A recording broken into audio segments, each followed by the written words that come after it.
भारत के एक छोटे से गांव में एक बच्चा था जिसका नाम राहुल था। उसका घर एक बड़े पेड़ के नीचे था जिसे स्थानीय लोग डर का पेड़ कहते थे। डर का पेड़ कभी भी हिल जाता था और गांव वालों को डराता रहता था। राहुल को डर का पेड़ पर यकीन नहीं था। वह हमेशा उसके पास जाता और उसके नीचे खेलता था। उसकी माँ उसे हमेशा समझाती रहती कि वह वहां न जाए, लेकिन वह डर का पेड़ के पास जाने से बाज नहीं आया। एक दिन गांव में एक बड़ा मेला लगा। राहुल की माँ उसे खुशी खुशी मेले ले जाने के लिए राजी हो गई। राहुल बहुत खुश था क्योंकि उसने कभी भी ऐसा मेला नहीं देखा था। मेले में वह अपने दोस्तों के साथ बहुत मजे कर रहा था।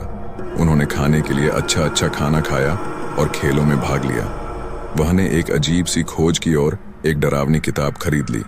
मेले के बाद जब राहुल अपने घर वापस आया तो उसने उस किताब को खोल दिया। वह जानने के लिए उसे पढ़ने लगा कि डर का पेड़ क्यों डरावना होता है। किताब में लिखा था कि डर का पेड़ एक ब्राह्मण की आत्मा है जिसने उस पेड़ के पास छिपा हुआ था। वह आत्मा सदियों से वहां फंसी रही थी और वह डरावनी बातें फैलाने का काम करती रही थी। राहुल ने विश्वास किया कि वह डर का पेड़ को सुकून दिला सकता है। वह उसके पास गया और ब्राह्मण की आत्मा से बात करने का प्रयास किया। ब्राह्मण की आत्मा ने वह डरावनी बातें करने की जगह राहुल को एक गहरे गुफा की ओर बुलाया। वह गुफा में गया और वहां एक पुराने मंदिर का पता लगाया। गुफा में वह एक पुराना मंदिर देखा जिसमें एक पुराना पुजारी बैठा था। पुजारी ने राहुल से कहा कि वह ब्राह्मण की आत्मा को छुड़ा सकता है, लेकिन उसको एक बड़ा कठिनाई का सामना करना होगा। राहुल तैयार था। वह ब्राह्मण की आत्मा के साथ गुफा के अंदर जा गया और कठिनाई का सामना किया। ब्राह्मण की आत्मा ने उसकी मदद की और उसे गुफा से बाहर निकलने में मदद की।